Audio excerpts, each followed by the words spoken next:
Nothing has built a reputation for doing tech a little differently, especially when it comes to design and user experience. And with these headphones, they're trying to bring a lot of their flagship features down to a more affordable price. These come in at $199, making them a cheaper alternative to the Nothing Headphone 1. But the question is, are they actually worth it? Let's break it down. First up, we have sound quality. The Headphone A uses a 40mm titanium coated driver, and they support high-res audio wireless with LDAC, which basically means you're getting high quality audio with a lot of detail preserved. In real-world listening, stage feels open, wide, and balanced. The bass hits nicely, but it doesn't overpower the mids or the highs, which is something I really appreciate. Overall, the sound is clean and pretty impressive for the price range. I do use this in New York City in the subway,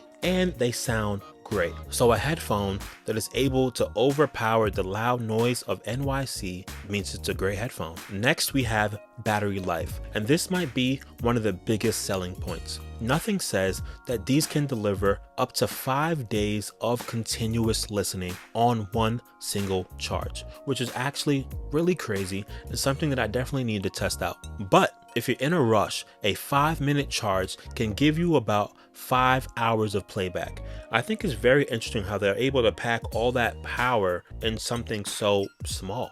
These are perfect for commuting or when you forget to charge them overnight, because just 5 minutes gets you pretty much 5 hours. Now let's talk about something that I actually truly do love about these headphones, is the controls. Instead of packing these with just a bunch of touch gestures, Nothing stuck with physical controls, including a roller, a paddle, and a button built right onto the ear cups. I'm a big fan of that. Touch controls can be a hit or miss, but these feel tactical and precise. So adjusting volume, skipping tracks, or switching A and C modes is quick and easy. And there's also a brand new feature called Channel Hop, which lets you jump between apps or functions with just one button. And you can even use the button as the camera shutter for your phone. And that's the button that's right on the ear cups, a brand new button that's not seen in the Headphone 1.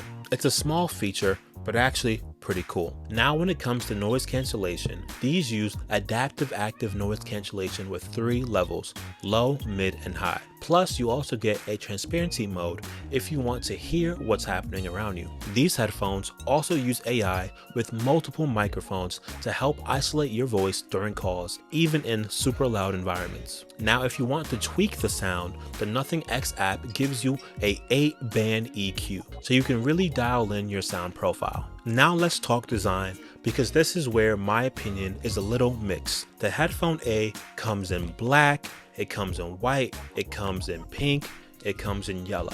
And I actually like the pop of color. The fun colors really do stand out, and they'll match your outfits if you want to do that and go in that direction. But personally, I still like the Headphone 1 for the overall better design. The Headphone A is also on the heavier side. These weigh around 310 grams, which are lighter than Nothing's first headphones, but still a little heavy if you ask me. With that being said, the memory foam ear cups also are nice as well. The headphones also have an IP52 rating, meaning they're resistant to dust and some water. So you can actually realistically wear these pretty much anywhere. Overall, I think the Nothing Headphone A absolutely nails it in most areas. You honestly get great sound, strong battery life, solid ANC, and excellent physical controls, and a really nice useful app, all for $199. Personally, I still prefer the design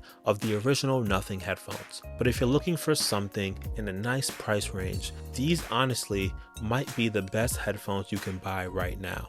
There's also a limited edition yellow version that drops April 6th. But I'm curious, would you pick these up, or would you go for the original Nothing headphones instead? Let me know in the comments below. Nothing did send me these products, but I am not paid to give them a positive review. These are actually my true opinions, plus a little bit of facts that Nothing has provided. These headphones are great, and I will be mix matching them, going through all different colors. Yes, the Headphone 1 is my favorite. They look the best, and I'm not too sure if the sound quality is better in a sense. I'm not an audiophile, but I do think these are a little bit better in terms of sound quality, really, and they look great. I'm a fashionable dude, you know, I'm into sneakers, fashion, wear all that good stuff. So now I have a black headphone if I want to go with black. Now I have silver if I want to go with silver. I have pink if I want to wear pink, and I have yellow if I want to wear yellow. You know, to be at a point where your headphones match the fit, it's kind of crazy.